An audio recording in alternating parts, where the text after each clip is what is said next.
mon métier à moi, c'est effectivement d'écrire des vidéos YouTube et faire aussi ce qu'on appelle de la stratégie sur YouTube, c'est-à-dire comment faire en sorte que notre chaîne YouTube fonctionne.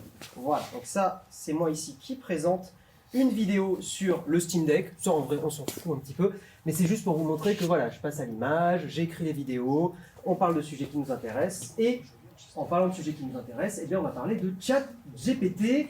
Je sais pas s'il est là, Tiffany, à Nice? Non, il n'est pas là, il m'a abandonné. Il m'abandonne toujours.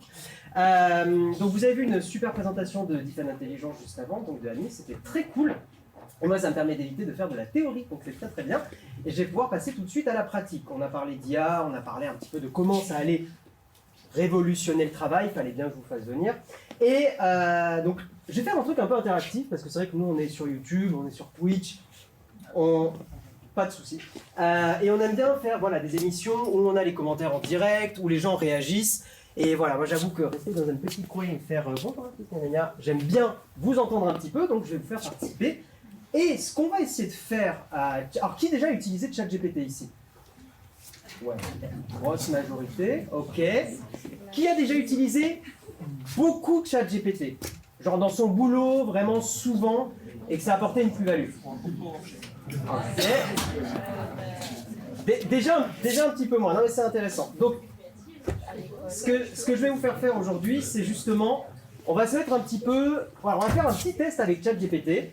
On va se mettre dans la peau d'une agence de voyage, voilà, une agence qui planifie des voyages. C'est un exemple qu'on voit beaucoup, mais je voudrais vous montrer des petits trucs un peu sympas et vous montrer à quel point aussi c'est un outil qui est super flexible. Je précise encore une fois que l'IA, et j'aime bien faire cette précision avant de commencer, l'IA a plein de défauts, encore. En tout cas, ChatGPT a plein de défauts. Il fait un truc qu'on appelle halluciner des choses. Est-ce que ça vous parle quand je dis halluciner des trucs? Si des gens, ça leur parle, levez la main. Quand je dis halluciner, il y a 3-4 personnes. Ok. Est-ce que tu veux expliquer ce que ça veut dire halluciner? C'est le code sort des données qui n'existe pas? Ouais, en gros, c'est à peu près ça. C'est qu'il va inventer des trucs, parce que pour lui, c'est logique d'inventer des trucs. Il y avait un exemple, alors je ne sais pas si ça va marcher si je vous le fais ici, si Internet est bien revenu, mais je sais qu'il y avait des exemples du genre qui a conquis... pardon, excusez-moi. Quelle est la première présidente française de la 5e République? On est d'accord qu'a priori, malheureusement, il n'y a pas eu de présidente française dans la 5e République. D'ailleurs, bon, n'importe quelle République.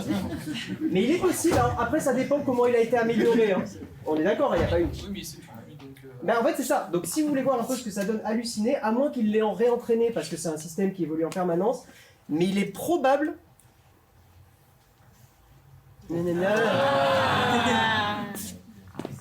Ça va, il est bon. Il a été amélioré, parce que fut une époque où il mitonnait des trucs. Hein. Voilà. Donc, ce qu'on va faire, c'est effectivement, je vais vous demander une destination. Voilà, une destination, un truc un peu touristique. Me sortez pas le petit bled français qui est pas connu. Non, je vous demande une destination en France ou dans un autre pays. La première personne qui lève la main me donne une destination. Ah, et toi? Venise. On va à Venise, très bien. Donc, alors j'ai un petit peu préparé pour qu'on aille un tout petit peu plus vite, mais ça, il faut imaginer que je l'écris à la mano. Donc, je vais lui dire à ChatGPT, tu es TravelGPT, c'est l'histoire de lui donner un petit nom, un assistant expérimenté spécialisé dans la planification de voyage. Je vais partir quelque part X jours. Tu veux qu'on parte combien de jours à Venise? 4 jours pour faire le tour. 4 jours? Ouais, s'il te plaît. Ok. Tu connais Venise ou pas? Oui. Cool. Tu vas me dire s'il dit n'importe quoi. Donc on va lui dire, je vais partir à Venise, d'accord, pendant, hop là, excusez-moi, pendant, t'as dit 4 jours. Ouais. Peux-tu me préparer mon voyage en incluant les lieux à voir? Je précise que, est-ce qu'il y a un truc dont t'es fan, que tu veux particulièrement faire à Venise ou quelque chose comme ça? Ouais, l'île de Murano à côté. Alors, je précise que, Sinon, archipel. on va lui dire que je souhaite absolument voir, alors là il va falloir que tu mettes sur l'orthographe, B-U-R-A-N-O. B-U-R-A-N-O, et on va dire le deuxième jour? Ouais. Quelque chose comme ça? Murano, pardon. Il y a les deux. Alors c'est lequel? C'est le B. C'est le B, c'est le mot? Très bien. J'ai senti que à gauche ici ça avait... Il y a les deux, d'accord, très bien. Donc tu es TravelGPT, un assistant expérimenté, blablabla. Je vais partir à Venise, il n'y a pas de faute d'orthographe, même s'il y en a, c'est pas très grave. Tu me préparais les lieux à voir, je précise que j'ai mis. Ok. Donc là, ce qui est assez fort, en sachant que nous on a la version payante de ChatGPT, donc on est sur la 4 qui est un petit peu meilleure. Voilà, je vais juste vérifier que j'ai pas activé. Ouais, c'est bon, on est sur le default. Et normalement, la force de ChatGPT, justement, avec tout l'entraînement, tout le modèle de données qu'il a reçu, Anis, donc DeepL Intelligence, vous l'a expliqué très très bien, il va générer justement un voyage qu'on pourrait faire à Venise. Jour 1, exploration de Venise, arrivez à Venise, commencez par vous installer. Après-midi, promenez-vous dans le quartier de San Marco. Alors, tu me dis s'il me dit des trucs. Je rappelle que c'est vraiment possible qu'il, à certains moments, dise des bêtises. Pour l'instant, tu constitues. Tiens, viens avec moi un peu. Je vous jure qu'il n'est pas. Allez, viens. Donc là, mets-toi ici. Mets-toi ici, tu me dis ce que t'en penses. Parce que vraiment, Venise, moi, je connais pas du tout. Bah, du coup, un Valporetto, c'est l'équivalent du bus sur l'eau, donc c'est cohérent. C'est cohérent. Burano, c'est ça. Ouais. Coloré, c'est ça. Ouais. San Martino, je ne me rappelle pas avec assez précision pour savoir si elle existe vraiment à Burano, mais en tout cas, Bon, c'est pas ce qu'il manque là-bas des églises. Ok. Retour à Avignon, oui, bon, après, jusqu'ici, là, le soir, c'est assez généraliste, mais c'est cohérent. De toute façon, on lui a pas précisé à ChatGPT des trucs particuliers le soir. Donc là, il va sortir quelque chose qui est probablement ce qu'on attendrait de lui. Mais vraiment, vas-y. Je pense que ça mérite une vérification pour le musée Peggy Guggenheim. D'accord, ok. Bon, voilà. Marielle et la saluté, oui, c'est ça. Bon, 4 jours, ça met un peu de temps. Bah oui, là, c'est... Mais tu as été gourmand, tu as raison. Bah après, Ça va? Donc là, il refait était une bien, journée la à presse, Murano, jour 4. Pardon, excuse-moi. Il refait une journée à Murano. Enfin, non, il fait une journée à Murano, bah c'est archi cohérent en fait. C'est archi cohérent, ok. Bon. Avec du coup pour les vers soufflés, donc c'est bien ça. Donc là, pour l'instant, tu serais content d'un voyage fait par ChatGPT? Moi, je signe direct. Tu signes direct. Ouais. On appelle OpenAI? Allez, c'est parti. Allez, Je te donne la carte bancaire. let's go. Je n'ai pas le numéro, c'était pas prendre, bien sûr. Donc maintenant, là on a fait une première étape. Jusque-là, est-ce que déjà des gens sont, franchement soyez honnêtes, impressionnés par ça?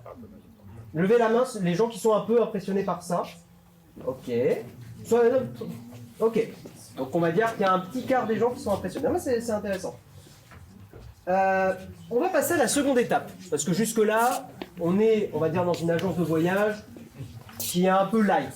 D'accord? Donc on va essayer d'être un petit peu plus, même un petit côté un peu technicien. Moi j'ai un background de développeur, donc j'avoue qu'il y a des choses qui me plaisent bien là-dessus. On va lui demander à ChatGPT de donner les coordonnées géographiques de chacun de ces lieux. D'accord? Les coordonnées géographiques, hein, vous connaissez, donc on va lui demander ça. Et normalement, il va reprendre les lieux qu'il a proposés dans le voyage. Donc voici les coordonnées géographiques des lieux principaux, blablabla, il nous donne les coordonnées géographiques. Bon, on a plusieurs jours, donc ça va prendre quelques secondes. En sachant que là, on est donc sur la version 4 de ChatGPT, hein, le modèle. Vous voyez, modèle d'ailleurs, si vous avez bien écouté la presse juste avant, il vous a expliqué un petit peu ce que c'était. C'est un modèle qui est entraîné sur plus de données, mais qui est plus lent aujourd'hui que le modèle 3.5, qui est celui que vous pouvez utiliser gratuitement, mais il est un peu plus précis. Bon. Blablabla, il fait ses coordonnées, je ne sais pas comment meubler pendant cette génération de coordonnées. Est-ce que c'est des vraies coordonnées? Eh bien c'est ce qu'on va voir après. Attends, viens avec moi, allez, on applaudit. Allez Anis, tu viens. Tu as bien compris qu'il fallait que je meuble pendant 30 secondes. Est-ce que la presse était bien d'Anis? Est-ce que c'est bien, vous étiez content? Ils sont pas objectifs. De quoi? Comment ça ils sont pas objectifs? Il y en a ta presse. Tu sais qu'il ne faut pas critiquer le public. Voilà, c'est bon, merci pour ce temps gagné. Veuillez noter que ces coordonnées sont approximatives. Alors ce qui est bien, c'est qu'il a aussi été un peu amélioré là-dessus. Il peut avoir tendance à plus préciser. Oui, excuse-moi. Il est prudent. Tu sais que tu peux te remettre là-bas si tu veux. Je veux pas te... C'est vrai, c'est vrai. Tu es le garant de la cohérence. Très bien. Tu fais très bien. Non, mais tu peux rester. Voilà. Ok. Ça part n'importe comment, ce truc. Donc, maintenant, ce qu'on va lui demander, est-ce que vous connaissez Google Maps? Non, vraiment. Bref. Ce qu'on va lui demander, c'est de générer des URL Google Maps avec ses coordonnées. D'accord? Je tiens à préciser que c'est le moment de la présentation où ça peut pas marcher. Parce que j'ai remarqué que ChatGPT, peut-être il a été réentraîné d'une autre façon, ou voilà. Et il peut me sortir des oui, en fait, je suis pas compatible avec Google Maps. Bon, je vous préviens. Si ça marche pas, je vous montre des exemples que j'ai fait il y a quelques heures ou il y a quelques jours qui ont fonctionné. J'ai prévu un backup quand même. Voilà. Donc on va lui demander, hein, je vous remontre, on a généré des coordonnées pour chaque lieu.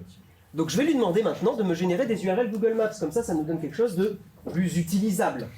D'accord? Donc peux-tu me générer des URL Google Maps avec ces coordonnées? Ok? C'est là où je croise les doigts, bien sûr, yes, ça a marché. Donc bien sûr, voici les URL de Google Maps pour chaque lieu. Donc, tac, tac, tac, tac, il vous sort les URL Google Maps avec les coordonnées, et il va les générer petit à petit comme ça, d'accord? C'est là où aussi, c'est ce que je disais, donc il peut y avoir des choses qui ne fonctionnent pas très bien. Je vais cliquer par exemple, Basilique garant de la cohérence, Basilique Saint-Marc, c'est toujours bon? On est toujours bon. Est-ce que si je clique et que j'ouvre la Basilique Saint-Marc, il va m'ouvrir Google Maps? Est-ce que on est bien? Alors ça a l'air, hein, place dominée par la célèbre basilique. Est-ce que ici... T'as la basilique, t'as le campagne. Ouais. T'as les fameux cafés où qui te servent un espresso à 10 balles. Est-ce que c'est la bonne basilique? Oh, oui. Tu confirmes? Il y a des gens qui confirment? Incroyable. Ok, bon. J'ai déjà fait des tests à Tokyo, il y a une ou deux fois, il m'a sorti des trucs qui ne marchaient pas. Mais... Bon, après, l'avantage, c'est que la Venise, c'est ultra touristique. Ouais, non, mais ça aide, effectivement. Mais, vous voyez, c'est ce que disait Anis aussi dans sa presse. Hein. Je sais que je me répète beaucoup, mais j'insiste sur ce côté. À 80-90%, ça marche très bien. Mais il y a vraiment un moment où ça peut vous sortir des choses un petit peu... Est-ce que t'as moyen de cliquer sur le musée Peggy Guggenheim? Ouais, carrément. Alors, musée Peggy Guggenheim. Ok, il m'a sorti un truc qui a l'air un peu touristique. Il est à sa place. De quoi? Il est à sa place. Il est à sa place, tu confirmes? Tu veux être la nouvelle garante de la cohérence? Donc ça c'est bon. Ok, bon, ce qui est cool, ça prouve qu'effectivement on n'est pas trop mal. Bon, maintenant on a ça. Ok, des URL Google Maps avec des coordonnées géographiques. Honnêtement, je sais pas ce que vous en pensez, mais déjà moi je trouve ça plutôt sympa en termes un peu techniciens. Mais maintenant, ce qu'on veut, on se remet dans la peau d'une agence, peut-être créer un itinéraire Google Maps avec tous ces points. Et donc ce qu'on va lui demander, et on va tricher un petit peu, on va lui demander, avec ces liens comportant les coordonnées géographiques, créer un itinéraire Google Maps. D'accord? On va peut-être lui préciser, créer un itinéraire Google Maps du premier jour. Du premier jour. Voilà. Et c'est là où je sais que sur un certain moment où j'ai testé, il m'a dit oui, je ne suis pas capable de le faire. Bon, on va voir. Donc avec ces liens comportant des coordonnées géographiques, créer un itinéraire Google Maps du premier jour. On va croiser les doigts. Voilà. Malheureux, alors que ça peut fonctionner. Et je vais vous le montrer juste après. Dans le truc de backup. Là, en fait, il me dit je peux pas le faire parce que ne peut pas prioriser avec plus de 2 points d'utilisation. Bon. Là, il pète un câble alors que je sais que ça fonctionne. J'ai fait des tests un petit peu pour préparer cette présentation et je lui ai demandé de planifier un voyage à Vienne. D'accord? Et je vais vous montrer qu'à Vienne, ça fonctionne. Donc, vous voyez que j'ai généré ici des liens quand je suis allé visiter Vienne, Et ensuite, j'ai demandé avec ces liens comportant les coordonnées, créer un itinéraire Google Maps. Je ne vous triche pas, je vous montre que j'ai fait la même chose. Et il m'a fait un itinéraire Google Maps basé sur les coordonnées géographiques à Vienne. D'accord? C'est GPT-3. C'est GPT 3.5, alors ouais, c'est pour ça, il peut y avoir des petites nuances. Mais vous voyez qu'effectivement, voilà, je suis un peu triste que ça n'a pas marché, que ça n'ait pas marché à Venise, mais vous voyez qu'effectivement, avec chaque endroit que j'ai demandé à visiter, il m'a généré les lieux, point par point. Et donc ça, encore une fois, il faut imaginer qu'en tant que voilà, agence de voyage, quelqu'un qui veut planifier son petit week-end, c'est quand même assez cool, assez bluffant. Et ça va accélérer certaines parties du métier d'agence de voyage, de conseil, de choses comme ça. Parce que je précise bien qu'on peut... Moi, j'avais aussi fait des tests avec Tokyo. Si je le retrouve, il est un petit peu... il y a quelques moments... Tokyo, voilà. Je lui ai sorti un peu la même chose avec Tokyo. J'ai dit, tu es Travel GPT, blablabla. Je précise que je suis fan de One Piece. Je ne suis pas spécialement fan de One Piece, mais One Piece est connu au Japon, il y a des choses autour de ça. C'est d'ailleurs le manga le plus, je crois, le plus lu. Et vous voyez qu'il s'est adapté, ChatGPT, il m'a proposé Tokyo Tower d'ailleurs, et la One Piece Tokyo Tower, donc il est capable aussi de comprendre un petit peu ce que vous lui demandez. Bon, tout ça c'est très bien, mais maintenant on va revenir à Venise. Il n'a pas été capable de faire l'itinéraire, mais c'est pas grave, ça ne va pas m'empêcher de continuer. Maintenant je vais lui dire, on est une agence de voyage, on a envie de faire un petit, vous savez les fascicules d'agence de voyage, ok? On a envie de faire un petit brief commercial. Donc je vais lui dire, ok, imagine que tu es une agence de voyage, pardon, excusez-moi, écrire, sur un petit j'ai pas l'étude, une agence de voyage. On va lui dire, créer le brief commercial pour faire la promotion de ce voyage. Ok, imagine que tu as créé le brief commercial. A priori, on n'est pas trop mal. Et donc là, ChatGPT va générer le brief. Voyage exclusif à Venise, 4 jours d'émerveillement et d'exploration. Découvrez la magie de Venise avec notre forfait exclusif de 4 jours, connu pour ses canaux. En fait, ChatGPT est très fort pour reformuler les choses.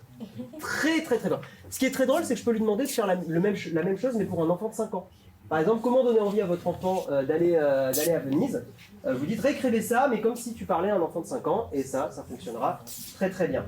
Voilà, plongez dans l'histoire de Venise en explorant le célèbre quartier de San Marco, admirez la majestueuse place Saint-Marc, blablabla.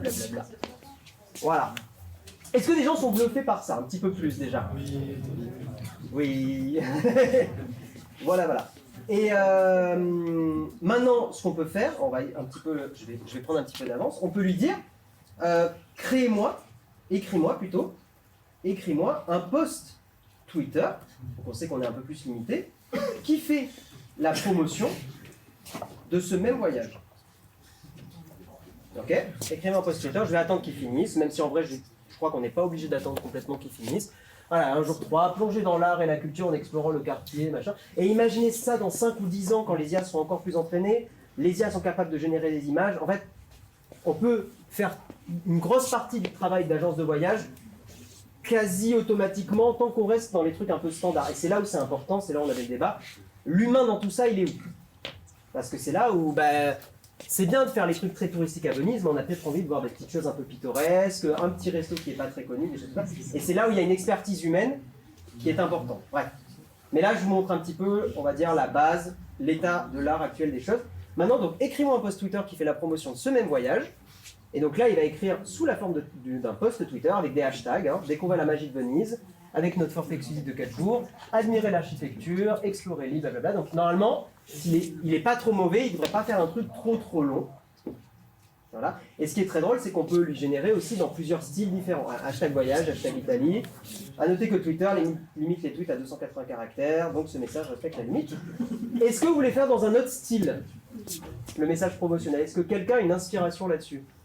Voyage de noces, par exemple. Donc transformer ça en voyage de noces. Ok, on va lui dire. Transforme ce voyage. On va essayer d'être un peu simple. Transforme ce voyage en voyage de noces. Voilà, je lui donne pas de précision. Normalement, il faut savoir bien prompter pour bien utiliser ChatGPT, c'est-à-dire ajouter des paramètres, écrire certains trucs en lui disant tu es un expert en voyage de noces ou tu es wedding planner professionnel. Ça aide un peu à améliorer les résultats. Mais là, on va rester un peu simple. Transforme ce voyage en voyage de noces. On va voir ce qu'il fait. Voyage de noces romantique à Venise, 4 jours d'amour et d'émerveillement. Célébrez votre amour dans l'une des villes les plus romantiques du monde avec notre forfait lune de miel exclusive. Voilà. Parce qu'effectivement, ce qu'on peut aussi très bien lui dire, c'est imagine une promotion de moins 10% pour les, je sais pas, les 100 premiers acheteurs.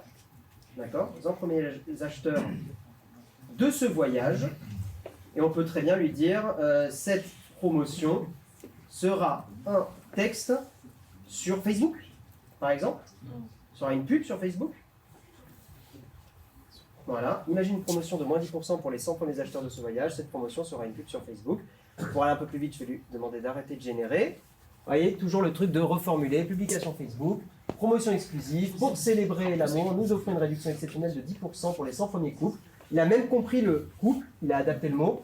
Voilà, avec des petits emojis, l'Italie, tout ça, passer 4 jours inoubliables dans la ville de l'amour. Voilà, pour cette petite démo de ChatGPT, j'ai pas fait une démo trop technique. Je peux vous montrer quelques trucs un tout petit peu rapidement techniques. Je sais pas, il reste combien de temps? 2 jours. 2 jours. On peut demander à ChatGPT combien de temps il reste. Ce que je peux vous montrer, c'est des choses que j'ai fait. En fait, initialement, je voulais vous faire une presse on code ensemble un jeu vidéo, sauf que je me suis rendu compte que c'était un peu bancal. Il y avait beaucoup de chances que ça pète en direct et que ça marche pas très bien. Juste, je vous montre ce que j'ai généré. Il faut me croire, je vous mens pas. Ce que j'ai généré... Attendez, il n'a pas sorti le localhost. Ce que j'ai généré... Hop. Voilà, c'est un petit jeu vidéo. Ça a été fait... Il faut vraiment garder à l'esprit que ça a été fait en 5 minutes. D'accord. Et donc c'est un jeu où je peux contrôler un petit vaisseau, si j'appuie sur la barre d'espace, ça tire des missiles, et les petits monstres se foncent sur moi. Voilà, et le but c'est de détruire les monstres.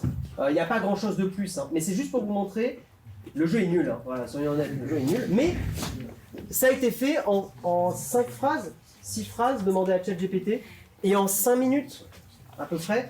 L'autre chose que j'ai fait, c'est aussi de la gestion de liste d'utilisateurs. Voilà, pour montrer un usage un petit peu plus concret, mais bon, là on va avancer un peu.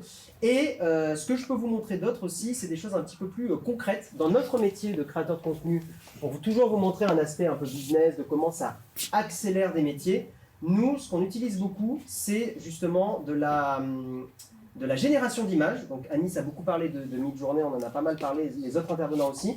De la génération d'images pour faire les miniatures. Par exemple, alors ça, il y a beaucoup de Photoshop aussi, mais cette miniature, pas en très grand, je vais vous la montrer en plus grand sur le Discord, mais voilà, cette image a été générée par Midjourney 5.1, qui est l'une des dernières versions pour de la génération d'images d'un outil en particulier, il y en a vraiment beaucoup, et nous on est assez bluffés par cette dernière version qui donne des résultats assez bluffants, en sachant qu'on a testé beaucoup de choses, beaucoup de styles d'images différents. Ça aussi, c'est un iPhone cassé. Bon, on peut voir que les trucs de capteur de caméra sont un peu bizarres, mais vous voyez que le résultat est assez fort. En fait, ça donne des images assez fortes, et pour nous, c'est quelque chose qu'on utilise dans notre boulot.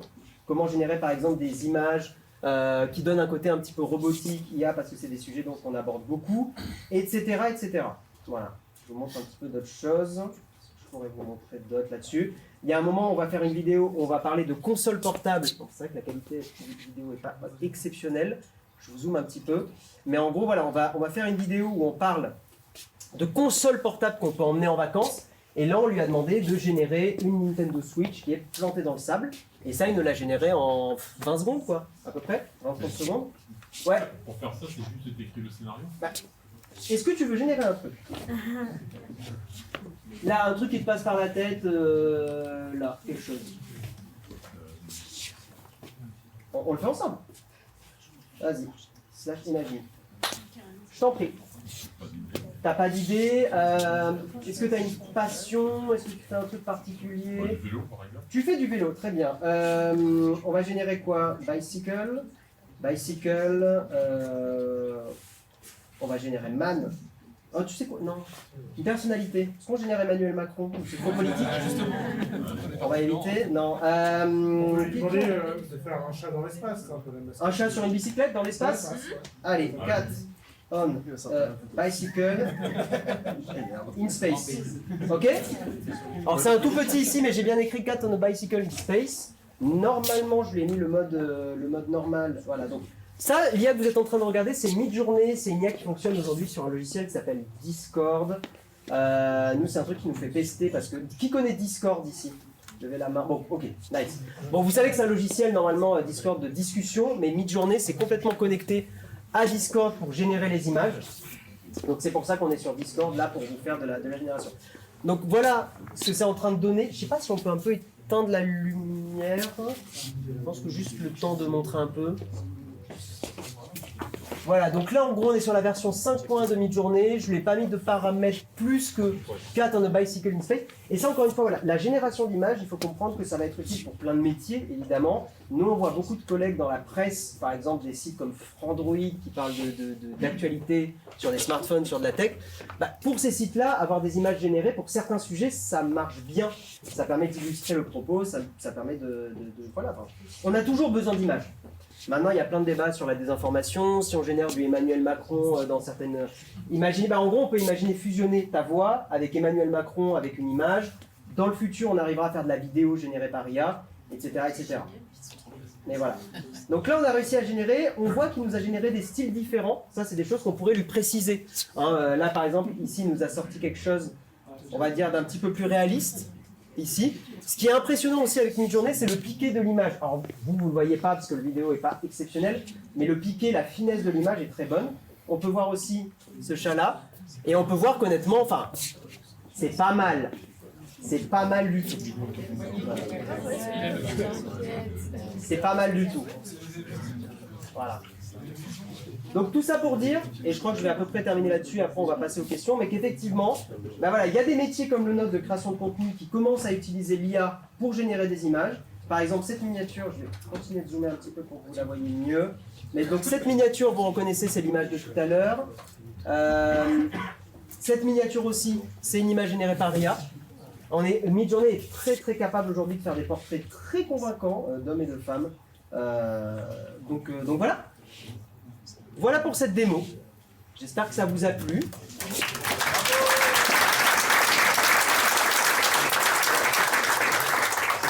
Et si vous avez des questions, eh bien c'est le moment. Oui. Bonjour. Salut, ça va? Moi j'ai beaucoup aimé ta présentation. Je suis très familière avec ChatGPT 3.5. Ok, donc la version, ouais. Ouais, la version gratuite. Ouais. Et donc c'est quoi la très grande différence entre les deux finalement, entre ChatGPT 3.5 et 4. Oui, C'est la quantité de données sur laquelle elles ont été entraînées. ok. J'ai Et plus l'ordre de grandeur, mais c'est vraiment... Anis, tu l'as l'ordre de grandeur, toi? Non, l'ordre de grandeur n'a pas été révélé pour GPT-4. Mais c'est beaucoup plus, a C'est priori. beaucoup plus grand et ils ont modifié la manière d'apprendre. Et normalement Améliorer aussi, le raisonnement. et GPT-4 normalement permet aussi de comprendre des images. Maintenant, enfin, ils essayent de faire des IA qu'on appelle des multimodales, je crois, c'est ça? Exactement. Ouais, c'est ça. Bah, Donc en gros, pardon, excuse-moi. justement c'est cette partie-là que je comprends pas trop bien justement au niveau des images, comment ils les traitent, qu'est-ce qu'ils font avec, qu'est-ce que ça peut nous permettre de nous faire avec. Donc, Tu as plein d'usages possibles à partir. Tu peux très bien analyser des images dans le médical, c'est déjà fait pour faire des choses. Tu as plein d'usages possibles. Tu peux avoir une photo de chien, analyser la race des chiens, ce qui te permet de faire des choses derrière. d'accord. Je sais pas, tu as un club canin, tu prends des images, tu les donnes à manger à une IA, il peut te faire des statistiques. Enfin, tu as vraiment plein d'usages possibles. C'est encore une fois vraiment des outils et après à vous dans votre boulot de les utiliser d'une façon, de la façon qui vous apporte un usage business, quoi. Voilà. Ça va? Oui, mais après j'ai d'autres questions. T'as d'autres questions? Ok. Je vais pas... Oui. Du coup, dans un usage business, qu'est-ce que tu conseilles de faire une conversation avec ChatGPT et on lui rentre par exemple notre brief entreprise ou quelque chose comme ça, et qu'après on lui pose toutes les questions et comme ça il a toutes les informations et on adapte au fur et à mesure? Exact. Ou on fait plusieurs. Non, enfin tu peux faire les deux, mais c'est vrai que moi en général, je vais te montrer ce que j'ai fait faire à des étudiants il n'y a pas longtemps. Où est-ce que je l'ai mis? Attends, je l'ai mis dans mes notes. Notia, non c'est pas ça. Où est-ce que je l'ai mis? Si, je sais où je l'ai mis. Attends. Tac, tac, tac, document scientifique, narration. Est-ce que je vais cliquer et révéler des choses? Je ne sais pas. Non, c'est pas celui-là. C'est pas celui-là. C'est pas celui-là non plus. Alors, après, c'est intéressant ça. J'ai fait une. Tu vois, il y a pas longtemps, j'ai fait une interview à quelqu'un de chez Mozilla. Il y avait une étude qu'ils ont fait et j'ai donné à l'IA à manger toute cette étude. Je peux te montrer ce que ça donne. En gros, par exemple, hop, tu dis ici GPT 3.5 ou GPT-4. GPT-4 permet aussi d'accepter plus de texte. Mais en gros, tu peux très bien donner ça à manger. Tu vois, j'ai vraiment j'ai collé le texte dedans, ok. Et là, en gros, il te fait un peu un récap de ce que tu viens de lui donner. Attention, filez pas des données privées de vos entreprises, par pitié, parce que ce n'est pas privé du tout. Donc ne filez pas des datas personnelles, des choses dans le RGPD, tout ça. Sinon, on va vous tirer les oreilles. Voilà. Non. Donc effectivement, tu vois, tu peux faire ça. Tu peux lui donner à manger. Je reprécise que même en lui donnant ça, il peut te générer des trucs bullshit. Donc faire super attention. Pour ça, je considère que pour cet usage-là, c'est peut-être pas encore mature. Ok. Attendez, je vous retrouvez le truc que je voulais vous montrer tout à l'heure. Je l'avais fait sur Google Slides. En gros, donc j'ai fait un cours, comment relation marque influenceur. En gros, j'ai demandé aux étudiants de générer un mail d'une agence de com pour à destination d'influenceurs. Et je leur ai dit, vous avez le droit d'utiliser ChatGPT. Ah voilà, je l'ai, super. C'est un peu petit. En gros, ce que je leur ai donné comme exemple, je leur ai dit, je vais vous le lire là parce que sinon c'est vraiment trop petit. Tu travailles dans une agence. Donc en fait, ça c'est ce que je donne à ChatGPT, c'est du contexte. C'est ce que tu disais. Si tu lui donnes du contexte, après il est capable de faire des choses. Ok? Donc là, ce que je lui ai mis, je vais le coller directement ici. On va faire un nouveau chat. Je lui ai dit, tu travailles dans une agence spécialisée dans les opérations commerciales marque youtubeur. Le nom de l'agence est la suivante, Influencia. Donc bon, voilà, le nom est nul, mais c'est pas grave. L'agence a déjà 10 ans d'expérience et a travaillé avec de nombreux youtubeurs. Voilà, tu fais ça. La marque est la suivante, Nintendo. Son produit, c'est The Legend of Zelda Tears of the Kingdom. On est dans l'actualité, bien sûr. Les forces sont nouveau jeu Zelda, blabla. Le youtubeur est Michou. Il parle aux jeunes, il se fait connaître grâce à... On lui donne du contexte. D'accord? Le budget est 50 000 € pour la promotion d'une minute dans la vidéo. C'est pas un budget du pif, hein, c'est des trucs qui sont à peu près cohérents. La marque souhaite faire la promotion de son produit, blablabla. Je lui donne ça, et il va te générer, si ça ne plante pas, yes, objet, proposition commerciale. Alors là, GPT 3.5 est beaucoup plus rapide, hein, tu vois la différence. Là, il est beaucoup plus rapide. Voilà, cher Michou, je suis représentant de l'agence Influencia, nous sommes une agence spécialisée, admirateur de blablabla, et le résultat est assez convaincant. Alors, moi, vu qu'on est dans ce métier-là, nous, je reçois ça, je trouve ça ok. C'est très formel, très professionnel, mais je trouve ça ok. Voilà. Mais du coup, là, ça perd un petit peu son intérêt parce que tu lui as donné un gros pavé que tu as généré toi-même, il te ressort un gros pavé, juste il est écrit en fait. Donc finalement, le temps que tu as passé, on aurait peut-être pu le passer à rédiger. Ouais, mais tu as fait un bloc, en fait, tu as préparé un bloc que tu peux réutiliser pour plein d'autres. En fait, tu as fait un modèle, rien à voir avec le modèle d'IA, mais tu as fait un modèle que tu peux réutiliser dans des contextes. Et ça, encore une fois, il ne faut pas oublier qu'on peut l'automatiser. Là, on est dans un chat, mais en fait, tu peux utiliser l'API de ChatGPT.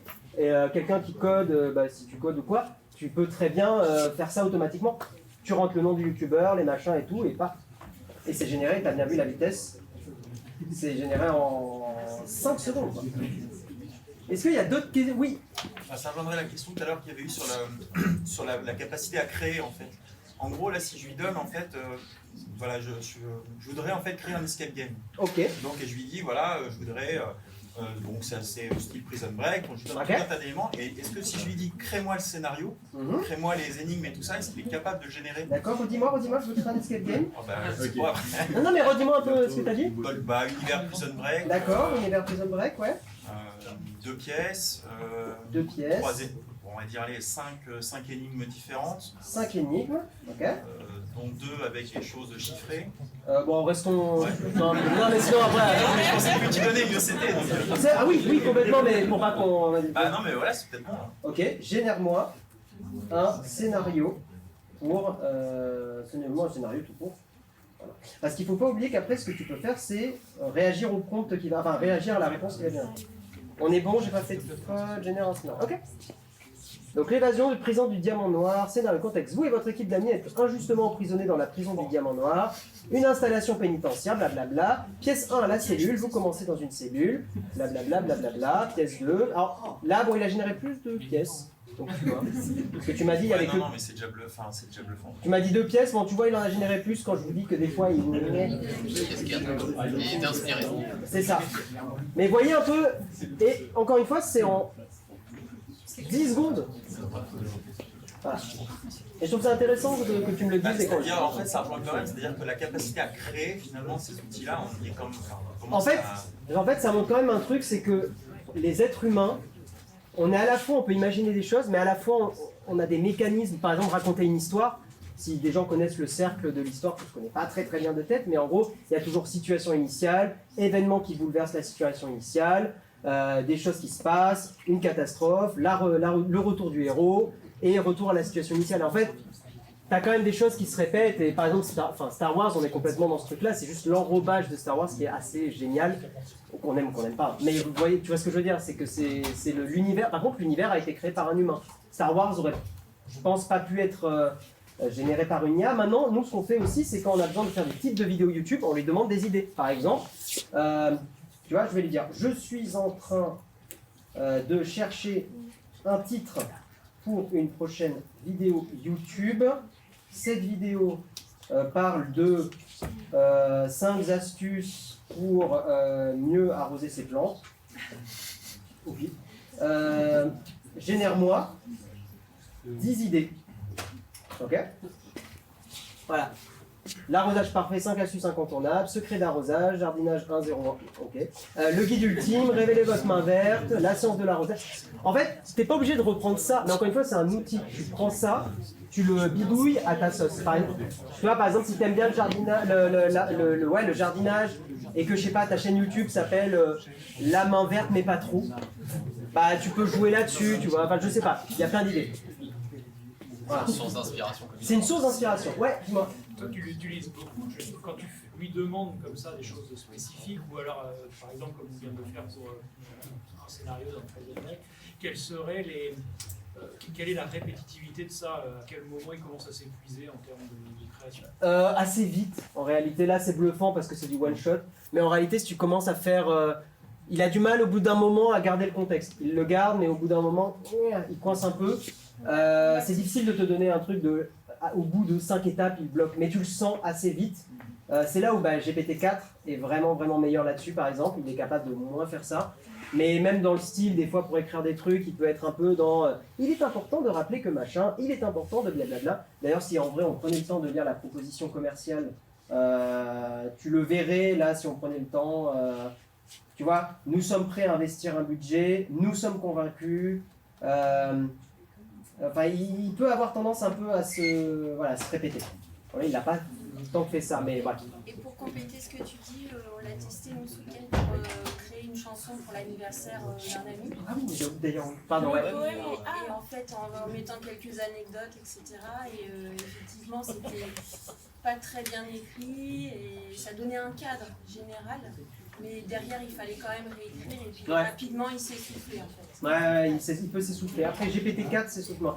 Il est parti, il me déteste, voilà. Écrire un poème, on avait dit qu'on le ferait. Écrire un poème où on essaie quoi? Tous les mots comportent la lettre A, en sachant que le fonctionnement de ChatGPT, ça Anis ne l'a pas expliqué, mais en fait, ChatGPT ne fonctionne pas par lettres. Je pense qu'il y a des gens qui savent un petit peu ça. Il fonctionne par bloc. Donc pour ChatGPT, c'est très compliqué de comprendre que chaque lettre est individuelle. Il n'est pas conçu comme ça. Je ne suis pas un expert techniquement, je ne sais pas pourquoi il était pensé comme ça. Mais en tout cas, GPT-4 est meilleur là-dessus. Mais on va essayer, on va voir. Écrire un poème où tous les mots comportent la lettre A. On va voir ce qu'il donne. Là, j'avoue, je pars en terre inconnue. Dans l'habit azuré, non, ouais. Là, mais voyez que quand même, c'est pas si mal. Et GPT 3.5 serait vraiment moins bon là-dessus. Non, franchement, c'est plutôt propre. C'est plutôt pas mal. Voilà. Mais voyez les limites, hein, c'est que effectivement, certains blocs, en fait, il va pas comprendre. Et il va dire des choses qui ne fonctionnent pas exactement. Mais c'est bien. Honnêtement, c'est assez bluffant. Est-ce qu'il y a d'autres questions, d'autres trucs que vous voulez tester? Oui. Mais sur les IA de génération d'images, il y en a plusieurs aujourd'hui. Laquelle, à ton avis, est la plus avancée? Et puis, deuxième question, est-ce qu'on est aujourd'hui capable de générer des images animées? Et je pense même, enfin, peut-être pas encore, mais peut-être faire des petits extraits vidéo? Ouais. L'IA la plus avancée en termes de génération pour nous, c'est Midjourney. Même si Stable Diffusion, c'est la version open source, Stable Diffusion, en fait, tu peux avoir tellement de modèles différents qui sont entraînés pour certains trucs spécifiques que ça va être bon dans certains domaines. C'est un peu compliqué à expliquer parce que là, c'est vrai que ça rentre pas mal dans la technique. On va dire que grand public, Midjourney, c'est le top du top. Voilà. Et ta deuxième question, c'était... Les images animées, les slash vidéo. Ça arrive très bientôt. Ouais. Parce que c'est déjà arrivé, mais il y a... Ah, attends. Il y a vidéo, Will Smith. Est-ce qu'il y en a qui ont vu cette vidéo? Il y en a qui s'amusent aussi à faire des fausses bandes annonces de films de Wes Anderson. Ouais, il y a des choses qui se passent. Mais en gros, je vous montre. Ça, c'est horrible, hein, je vous préviens. C'est cringe quand même. Mais ça répond. Ah non, mais c'est horrible. Mais, je vous montre. Voilà. Donc c'est horrible. Mais, en fait, c'est à la fois horrible, mais c'est à la fois bluffant parce que vous comprenez ce qui se passe. Mais c'est très bizarre, enfin voilà. Mais ça, c'était les images il y a 1 an et demi, 2 ans. Donc en fait, ça va à une vitesse monstrueuse. Et je pense très sincèrement que d'ici 2-3 ans, on aura des courtes vidéos qui commenceront à être convaincantes sur de la génération vidéo. Finalement, une vidéo, c'est 25 images. Hein. Donc en fait, si tu génères 25 images bien ajustées, tu génères une vidéo chaque seconde et tu ajoutes 25 ou 30 ou 60 images. Voilà. Est-ce qu'il y a... Pardon, excuse-moi. C'est toujours via Midjourney ou c'est d'autres... Ça, non, c'est d'autres IA, je pense. Enfin, c'est d'autres modèles. Non, ça, c'est d'autres choses. Est-ce qu'il y a d'autres questions? Non. Pourquoi- Ah, si, ouais, dis-moi. Par rapport à la question, justement, c'est quoi la différence entre ce qu'on vient de voir là et des deepfakes par exemple? Enfin, peut-être pas techniquement. Les deepfakes, la différence c'est que normalement les deepfakes, en fait, tu vas avoir une vidéo de base et tu vas remplacer le visage sur la vidéo. Alors que ce qu'on vient de voir, c'est 100% généré par IA. Okay. Ça, c'est pas un deepfake, quoi. C'est pas une vidéo. Et le problème, c'est qu'effectivement, les deepfakes, tu t'en doutes, sont utilisés pour des choses assez crado. Je vais pas te faire un dessin, mais c'est pas terrible, notamment du revenge porn et des choses comme ça. Et la loi évolue vite là-dessus, donc c'est très bien. Voilà. Est-ce qu'il y a d'autres questions? C'est vrai qu'il fait très chaud dans la salle, donc ça va faire du bien de nous répondre. Pas d'autres questions? Bon, bah merci à tous et à toutes.